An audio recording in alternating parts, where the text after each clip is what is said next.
Então agora o Link Record News abre espaço para falar sobre emprego.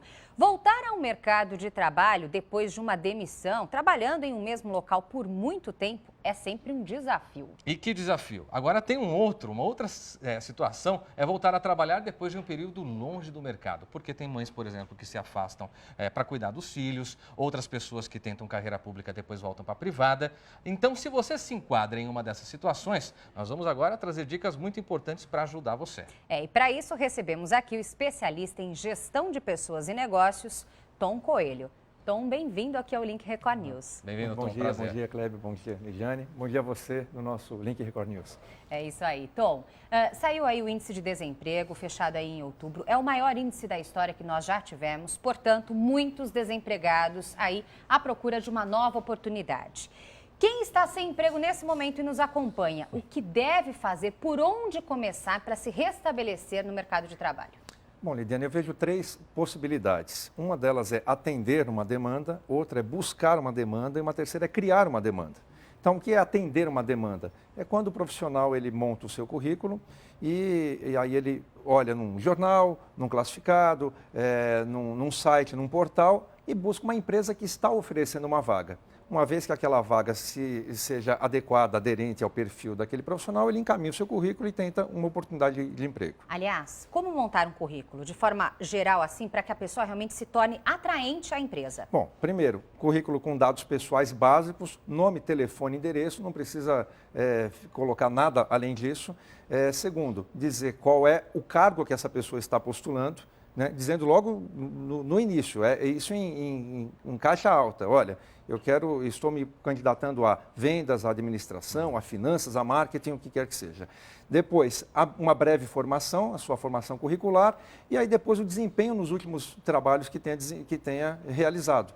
Em especial, tentando indicar algum resultado efetivo que você tenha trazido onde você trabalhou. Descrever, além das experiências profissionais onde trabalhou, o que trouxe de ganho para a empresa e experiências vividas dentro do âmbito Exatamente, também. Porque hoje o que as organizações buscam é resultado. Então, você precisa demonstrar nesse seu breve texto, que, aliás, não deve passar de 2 páginas o seu currículo, pense sempre nisso. Até 2, ok. Até 2, ok. Mais que 2, né? Mais do que 2, não. Então, procure ser sintético e colocar, de fato, qual é o resultado que você trouxe nas organizações por onde você passou. Agora, Tom, tem uma questão muito importante, porque antigamente se pedia logo no currículo pretensão salarial. E muitas empresas, quando recebem um currículo por e-mail, hoje a grande maioria é por e-mail, então cadastro em site, já rebate para o profissional qual é a sua pretensão salarial. E aí isso trava o profissional, quer dizer, aí fica aquela dúvida, ainda mais em tempos de crise. Se eu colocar minha pretensão salarial, pode ser que eu perca a oportunidade. O que você recomenda nesse tipo de caso? Olha, eu recomendo que não seja colocado num primeiro momento a pretensão salarial, a menos que isso seja uma exigência daquele concurso que você está participando. Certo. Fora isso, é melhor que você não coloque e aguarde exatamente esse primeiro contato, porque a partir do diálogo você vai poder negociar, Para saber se a própria empresa tem interesse no seu currículo. Exatamente, porque às vezes você pode perder uma oportunidade por ter colocado um valor muito superior e aí você vai achar que o seu currículo não está adequado e às vezes a questão não é essa, a questão foi a pretensão salarial. Agora, só estendendo isso um pouquinho para a entrevista, da hora da entrevista, porque aí essa é uma das primeiras coisas que o entrevistador pergunta. Quanto você quer ganhar? Qual foi seu último salário e quanto você espera receber?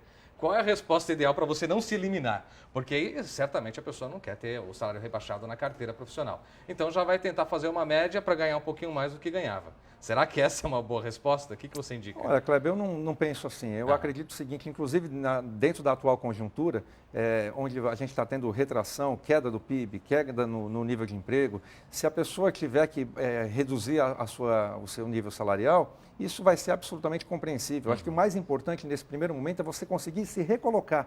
Porque uma vez que você esteja na empresa, lembre-se do seguinte, hoje é muito comum que você tenha a remuneração variável. Então, ainda que a sua remuneração fixa seja um pouco inferior, a partir do desempenho que você tenha na atividade profissional, você pode ter ganhos, inclusive, superiores aos que você tinha antes. Perfeito. Né? Então, é bem possível. Eu comentava, então, sobre atender. Buscar uma demanda é quando você cria, a partir desse currículo criado, você vai atrás de uma oportunidade de trabalho. Por exemplo, eu atuo na área de construção. Vou num canteiro de obra, procuro o responsável, entrego o meu currículo e converso com ele. Trabalho na área comercial. Vou numa loja, num shopping, num centro comercial, entrego o meu currículo, ou seja, eu estou buscando uma oportunidade. Pessoalmente hoje é um bom indicador. Sem dúvida. E aí entra a terceira, que é criar uma oportunidade. Como é que você faz isso? diferenciando o seu perfil em relação ao restante do mercado. Eu vejo duas palavras-chave para a gente enfatizar isso. Mediocridade e produtividade. Mediocridade porque o mundo está repleto de pessoas que só fazem aquilo que delas se espera. Então, se você consegue demonstrar para o seu empregador que você tem, o potencial empregador, que você tem condições de fato, elevar o resultado da empresa, então, por exemplo, eu atuo na área comercial. Isso não significa que eu deva me colocar à margem de questões do ponto de vista financeiro. Se eu mostro para o meu potencial empregador que eu estou preocupado, sim, com custos, em reduzir custos, em aumentar a eficiência da empresa, eu estou indo além, estou agregando, estou indo além do que seria a minha atividade. Aí eu atuo na área administrativa, eu trago sugestões de como aumentar as vendas. E você só consegue fazer isso se você, de fato, procurar conhecer a organização. Que empresa é, o que a empresa faz, qual é a cultura dela, quais são os valores dessa organização, isso tudo está disponível na internet. Perfeito, é só dar uma, como dizem, consultar o Google, dar uma googada e aí lá você tem todas as informações. E nisso você já se coloca de uma forma diferenciada. E eu comentei só a questão da produtividade, porque olha que coisa interessante, o Conference Board é uma organização que reúne mais de 1.200 empresas em 60 países. Anualmente eles fazem um estudo sobre produtividade em todo o mundo. E saibam, você que nos ouve agora, que um trabalhador norte-americano produz o mesmo que 4 brasileiros. Um norte-americano? Um norte-americano mesmo a 4 brasileiros. Um coreano, sul-coreano, 2 brasileiros. Meu Deus. Então, por que a nossa produtividade é tão baixa? Claro que tem a questão educacional, Sim. que é o debate hoje do nosso link aqui.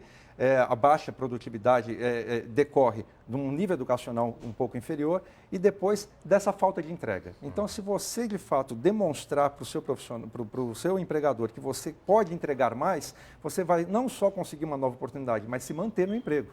Porque esse é um outro problema. Hoje isso é tão importante quanto conseguir Além de se preocupar quando você está fora, o que deve ser feito para que você mantenha o seu cargo? Pois é. É isso. Manter-se no emprego hoje, porque se nós considerarmos ano passado, a taxa de desemprego no Brasil era de 4.000%, a gente vai fechar esse ano com mais de 10%. Né? Claro que o desemprego no Brasil é medido pelo número de pessoas que procuram oportunidade de trabalho, e isso tem crescido muito em função da crise, pessoas que precisam aumentar a renda familiar. Mas quando você, dentro da organização, demonstra que você tem um grande envolvimento, um engajamento, você é uma caixa de ideias ambulante. Né? Não é que você queira tomar o espaço de outra pessoa que está dentro da empresa, em hipótese alguma. Mas se mostrar necessário, de repente, para outras habilidades também. Com certeza, né? Com certeza. E para isso você também precisa estudar, ler, né? Cursos, se informar, cursos, né? Informar-se. Ô Tom, eu queria te fazer uma pergunta rapidamente, porque eu acho que essa é essencial para quem esteve fora do mercado durante um tempo. Então, por exemplo, casos como a mãe que se dedicou a cuidar do filho durante uns 2, 3 anos, inicialmente para depois colocar numa escolinha, tem muitas mães que optam por isso para depois retomar a carreira. E também alguém que foi tentar carreira no setor público, porque achou que a estabilidade ou ganhos eram melhores, mas aí viu que não era aquilo, que não aguenta ficar cuidando de coisas burocráticas, preferiu retornar ao mercado. Como essas pessoas, depois de um tempo fora, são vistas pelo mercado? São bem aceitas? É tranquilo essa recolocação?